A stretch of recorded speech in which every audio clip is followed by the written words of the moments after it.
On the show today, boardroom tension between key figures. Dear oh dear. The Optus Stadium optics and some roster management discussion as well.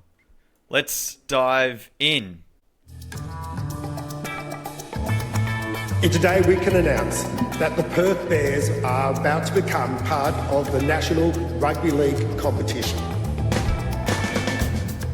We are the Griswolds, Grizzly Lifelongers, a dysfunctional community, a Perth Bears podcast. Independent and fan-focused.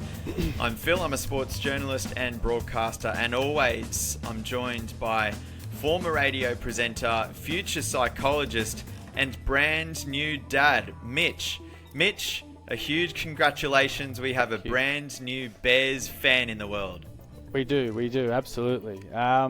What a whirlwind of a weekend. It's been exciting, nerve-wracking, and let alone does my wife know that, yes, there's a new bear. There's a new bear named? Theodore, a.k.a. Teddy.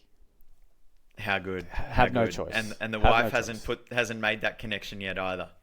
Not yet. That is outstanding. Well done. And congratulations, by the way. Thank you. That's huge. That's huge. Yeah. You're officially a dad. Wow. Yeah, I have to grow up. Damn it. Well, I don't know about that. And I mean, we're 5 weeks into this show. The dad humor has been coming in thick and fast, regardless. So I don't think it'll change you. But I appreciate that you're here because life's about to get a bit more chaotic and hectic, I'm assuming. It will. Yes, it does. I mean, he could have waited an extra week when all my assignments weren't due. But just why not? Look. My life's been chaotic as it is, so let's just roll with the punches. That's fair. Yeah, footy season's back all round, so my life just became a whole lot more chaotic as well with my community coaching and broadcast commitments on Saturdays as well. So my life is just full chaos now as well. So hopefully my brain isn't too scrambled for this episode. That said, I did managed to get down to North Sydney Oval on Sunday to watch the New South Wales Cup boys go round. They had a strong win against the Raiders. I think if they had won 40-0, they would have actually moved into top spot on the Cup ladder. Wasn't quite that. I think it was 40-24 or something along those lines in the end, but it was a brilliant sunny Sunday at North Sydney Oval. A great atmosphere, had some good conversations, which will be utilised when we get into some of the topics that we wish to unpack on today's episode as well. But the team are going great guns. North Sydney Oval, aka Heaven on Earth, that's my name for it at least. It was a thing of beauty on Sunday. Yeah, it was full crowd. Good crowd. I wouldn't say a full crowd, and maybe there could have or should have been a few more in there given the nice conditions. But look, there was a lovely crowd there. The hill was pumping. We were in the Molly dive stand. My brother, my brother's son, and my dad. So we had 3 generations of Bears fans on hand. Wow. My brother brought along a few of his neutral mates, who I think he's turned into a few extra Bears fans as well, which is good. But yeah, no, the atmosphere was certainly good. The merchandise was absolutely flying off. It wasn't just North Sydney merch either. They did have Perth Bears merch on hand. So that tent was absolutely heaving all afternoon. So yeah, it was a good day all round. Good day. Unlike the headquarters in Perth at the moment, by the sounds of things. Yeah. What do you want to talk about? This Optus Stadium stuff? Well, bit of both, really. Like, I'll start with my Optus Stadium stuff, and I'm hoping you'll clarify some things about the actual club. But I watched, whilst my wife was in labour, the doule-header in Perth, and I didn't like it at Perth Stadium. 2 NRL games in Perth at Optus Stadium. Yeah. Yes. Not a good look. I mean a couple of years... So not full? No, not full. There would have been about 40,000, probably 35,000, probably 40,000 max with the overlap crowds. But overall, it just looked empty. It just looks like there was, 25,000 for an NRL crowd is good, right? But if you're trying to have a big event where you're trying to have 2 double headers, I don't think a stadium which is an oval stadium, which is fit for AFL fans, having a rectangle game where there's going to be a massive gap between the boundary line and the fence. And the atmosphere looked dead. The games were good, but the atmosphere looked dead. And I think the sooner they move it to the HEF stadium, the better. You might lose a couple of 10 or 20,000 capacity, but the atmosphere will make up for it, in my opinion. And I do believe, I could be wrong, that there is intentions to increase the capacity by about 10,000 which will end up being about 30,000 at HBF, which is we are at HBF, yeah. Yep. At the Bear Pit, yeah, that'll be interesting. Yeah. Look, this is where the convo has to go now, I suppose. Yeah. So Optus holds 60, and yeah, you can understand why they've done it this way the last few years, and certainly to make use out of this new stadium as well, which obviously primarily was built to house AFL games. And Optus Stadium looks great, particularly under lights when it's full, when the Dockers or the West Coast Eagles are playing there. Both. And I think a few years ago there was an NRL doule-header there that did have a bigger crowd, and it looked quite good. But yeah, it's a third of the capacity at HBF Park. It's roughly 20 right now. And there's a real discussion to be had about where the first Perth Bears home game is held. Because if you speak to Billy Moore, a Bears legend, of course, a North Sydney Bears board member, and someone that's going to be integral to all things Perth Bears moving forward as well. Certainly a rugby league person of note. He strongly believes that there's going to be high demand for tickets, not just in that opener early next season, but right throughout at least the first season. He reckons they're basically going to sell out every week at HBF Park. And undoubtedly that first game will sell out, but tickets could be a real hot commodity. So do you move it to Optus Stadium? It's a discussion, because you could be sacrificing the scene, the atmosphere, everything about it. Do you want HBF Park absolutely heaving for that first game, absolutely capacity, and make that thing a cauldron? A cauldron, just totally raucous. Or do you and maybe lock out 20,000, 30,000 fans that would also like to go to that game? Or do you host it at Optus Stadium on an oval ground? I would say have it at HBF, because what you could do for those fans who can't necessarily be at the ground is you could have it on the massive screen nearby.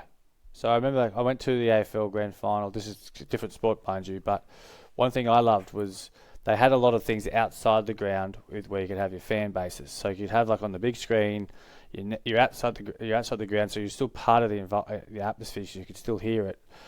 But I feel that could be something that you could do. Like, they could have it like an event. So for those people who can't make it, they could have it at the ground. They could have a big screen. They could have a barbecue party, whatever. And you could say, righto, if you can't make the actual stadium, you could still be part of the history, I suppose, and they could make an event of it. Sure. I do. That could piss off plenty of fans as well. It could, absolutely. But I think, look, if they take it to Optus Stadium and they max out the ground, fantastic, great look, great start. My biggest concern is, do you want to risk that? So the media is on our case, throughout the announcement as it is. Do you want to give them more ammunition to say this is not going to work because they can't fill out a 60,000 seat stadium, even though a lot of NRL clubs don't? I think if it was me, and I'm not the organizer, but if it was me, I'd probably save the Optus Stadium type crowds for games against, like, say, Manly or those type of big rivalries if you can. Manly fans don't travel. Yeah, well, that's true. That's true. That's true. That is very true. I know what you're getting at, it's hard. But that's where I reckon the one home game that we have in Sydney, which will probably end up being played at the Sydney Football Stadium or Allianz, that's the Manly game, as far as I'm concerned. So, yeah. And our home game, because I'm not sure that Manly are going to come to the table and and want to move, one of their home games to the SFS. They can't even get their fans to travel to the SFS. So, but also they just won't want that. Like they want their home games to be at Brookvale. I know they've taken, various games to other places outside of Sydney in the past. Yeah. But yeah, I reckon it's our home game against Manly that we probably have at the SFS and get a really strong crowd there. But yeah, I reckon Optus Stadium is only worth even having a discussion about for that opening game because of the demand for tickets. I think after that, HBF makes all the sense in the world. It just comes down to whether we want that opener at Optus. What about finals? Would we, if we make, say, a preliminary final? When we make the preliminary final, would you play it? Would you play it at Optus? See, the other thing we have to consider is, will the AFL be accommodating for it? Like, from what I gather, this doule-header is they only allow the doule-header to happen is because they're all in Adelaide for the weekend. Yeah. So that's a good point. It's a good question. It's a good sixes question. And sevens. I honestly haven't even considered finals yet. Like, let's just get on the park. Nope, I'm all in. We're going to make the finals the next 5 years. Yeah, well, let's be real. There are issues at the club as well, which will transition into now. Perfect and just to tie a knot on that last one, I do believe there will be membership information coming out very, very soon. So if you want to be at that first game, I strongly suggest securing your membership one way or the other. Do it. But Mitch, what I want to talk about is this key figurehead drama, the boardroom politics that appears to be going on over at the Perth Bears. Essentially tension between CEO Anthony DeSegli and General Manager David Sharp. Worth pointing out, David Sharp is a Mal Meninga ally. Mal brought David across. Mal, David, Anthony all have huge jobs to do over at the Perth Bears, and there's reported tension between Sharp and DeSegli over our recruitment strategy. Now, there was a board meeting on Friday over in Perth to try and, put a stop to what's going on and to find resolution there. Certainly worth pointing out that we're recording on Tuesday afternoon and no news has come out since then. As far as I'm concerned, no news is good news because there's no leak. There was obviously some form of a leak last week because journalists got their hands on this story, and there's been nothing since then. So that is a good sign. But Mitch, and I know I'm doing all the talking here, but it was literally only 2 weeks ago on the show that I came out really strongly about the importance of stability and what happens when that doesn't happen, and what happens when a club doesn't have everyone singing from the same hymn sheet. Exhibit A being the Manly Sea Eagles. Another fine example right now is the Dragons. Another one's probably Parramatta because they do nothing right as far as their football operations are concerned. And here we are. We haven't even gotten on the park yet. And our CEO and our GM all of a sudden have tension around our recruitment strategy. Mitch, who do you reckon's job it is to come up with the recruitment strategy? Answer me that question. All of them, coach, him, the GM. I mean, depends what you. I'm too scared to answer this because there's different opinions for everything. But I'll jump in again then. My answer would be David Sharp because that's what he's employed to do. Thank you. That's what I was getting at. But it is David Sharp's job, and it is Mal Meninga's job to sort out recruitment strategy. All three of those guys, to this point, have been doing a really good job. Yeah. They've been doing their job well. Anthony DeSegli, a TV executive. That's where he's come from. Someone of note from the business world. Mm-hmm. But he doesn't know rugby league. He does not know rugby league. He reportedly doesn't know sport, pretty much, full stop. And so for him to all of a sudden want to try and move into someone else's lane and have a say around our recruitment strategy, the answer to this, and I had conversations at North Sydney Oval on Sunday to people around this, just to gather more information and follow the breadcrumbs based on the reporting that had come out last week from, pretty high up rugby league journalists. Yeah. Anthony De Segli needs to stay in his lane. He's done an excellent job of securing commercial partnerships and sponsors for our inaugural jersey. Yep. Record deals on pretty much all the key spots on our inaugural jersey. A jersey, obviously, which hasn't been released for public consumption right now and is still maybe being designed. But the sponsors that will sit on that jersey, record deals, phenomenal. All of them. He's done an excellent job of that. But he doesn't know league. He needs to stay in his lane. Otherwise, this won't end well. And we just cannot afford to have instability this early. It's just so disappointing, Mitch. No, absolutely. I am frustrated because, as you say, 2 weeks ago, we were both praising it. Not just you, but we were both praising the fact that they've done such a good job. And it was such a happy... I think I quoted, it was a happy place. You look at other clubs, it was a happy place. It was an exciting place. And then... I read that there's this dispute now. Mum and dad will always fight. Let's be honest. But I just think, why would he comment on things like that unless he was trying to, I don't know, be too controlling? I don't know too much about it. But yes, it pisses me off because it's hard enough. Yeah, it's ego. It's ego. He's a TV executive. Exactly, and it's hard enough. I've dealt with a lot of those, but it's hard enough, convincing the market that this is going to work without these two big boys going, I have a bigger appendage than you do. Us as a podcast, the Griswolds, we want to be friends with the club. Absolutely. We would love their approval and acknowledgement at some point. It happens all the time with independent, fan-focused run podcasts. Yep. But we also need to hold the club accountable where necessary. And this is an example of that. They need to sort this out quick smart before it becomes an even bigger issue, because it's embarrassing that we're at this stage of the club's existence and there's already tension and instability between two of the key players of that club.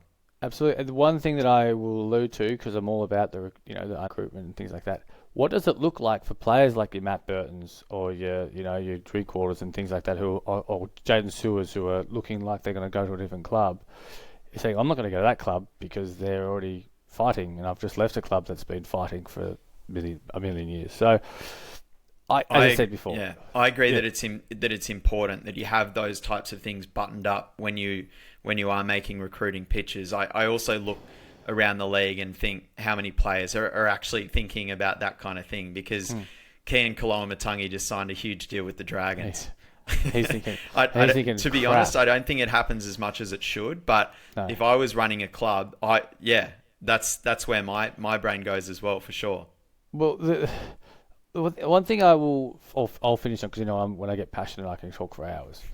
But I just think that one of them needs to grow up and be like, okay, let's meet a middle ground. And if I have to vote for either Sharpie or Segli.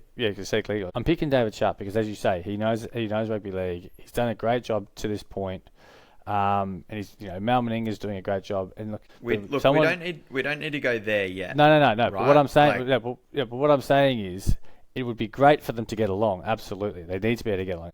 Absolutely. I just think we don't want it to linger. That's my point. We don't want it to drag on.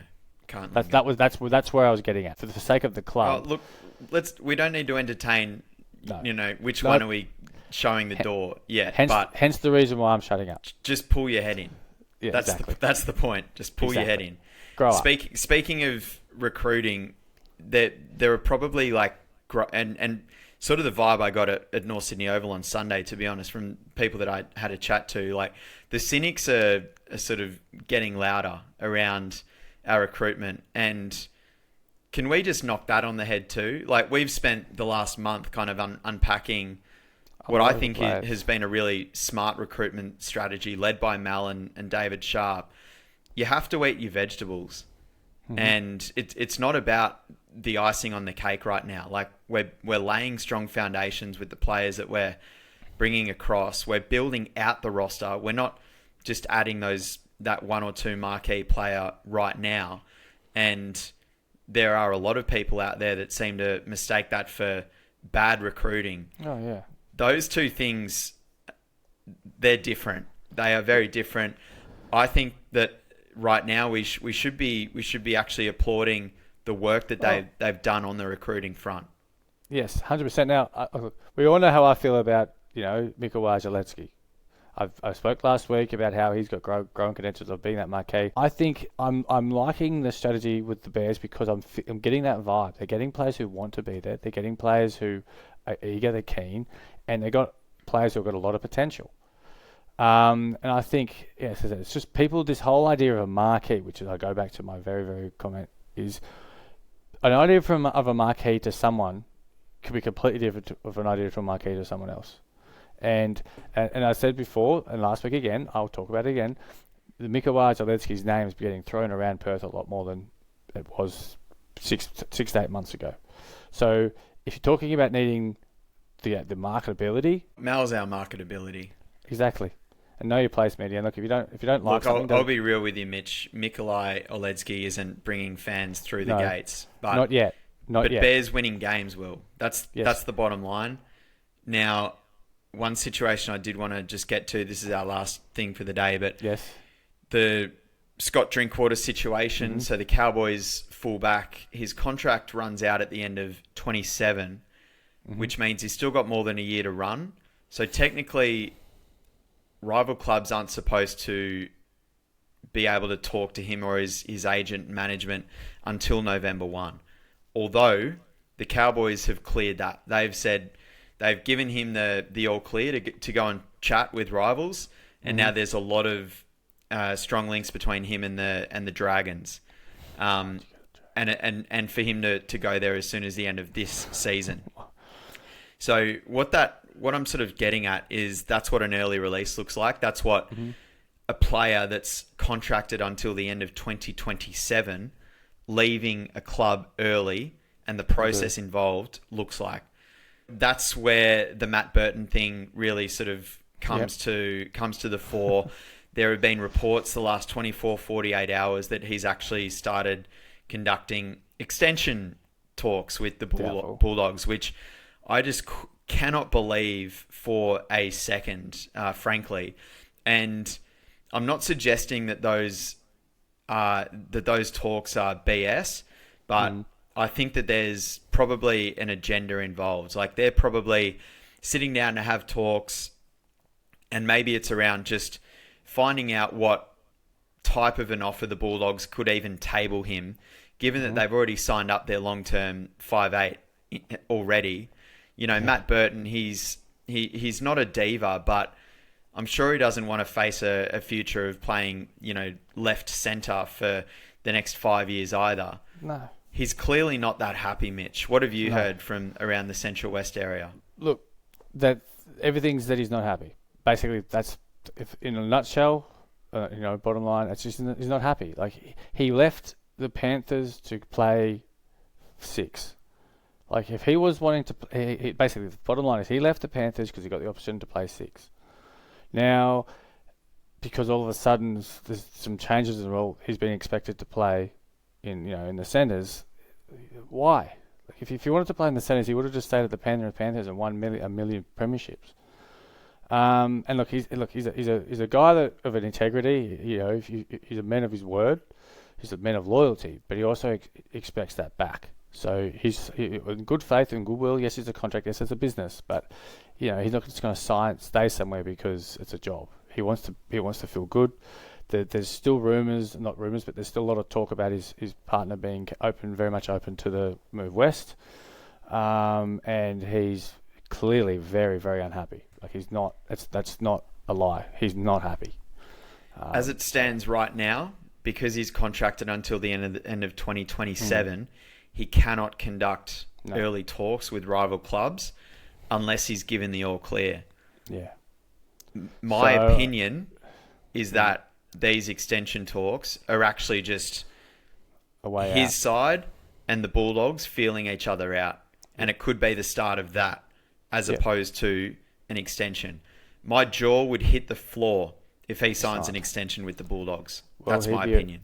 All the talk that I'm hearing, all, not just my Central West links, but all my other links in the media industry, he's not happy. And yes, I agree with you. I think it would be just a ploy to see how much his market, how much they're willing to pay, and it's just basically saying we're sick of it. Goodbye. I just can't see it. It's just, why would? And look, Gus Gould has been saying this hasn't been a story since August last year, or whenever it was. Hasn't gone away. So, yeah. We both come in pretty hot today, it must be said. I'm also sleep deprived because of a baby, so that's true. Let's just calm down. You should be excited and. Oh, I am. I'm over the moon. I said I can't wait. I can't wait for round one, and I'm debating. Not yet. Oletsky will put bums on seats, Phil. You mark my words. I'm recording this date in 2027.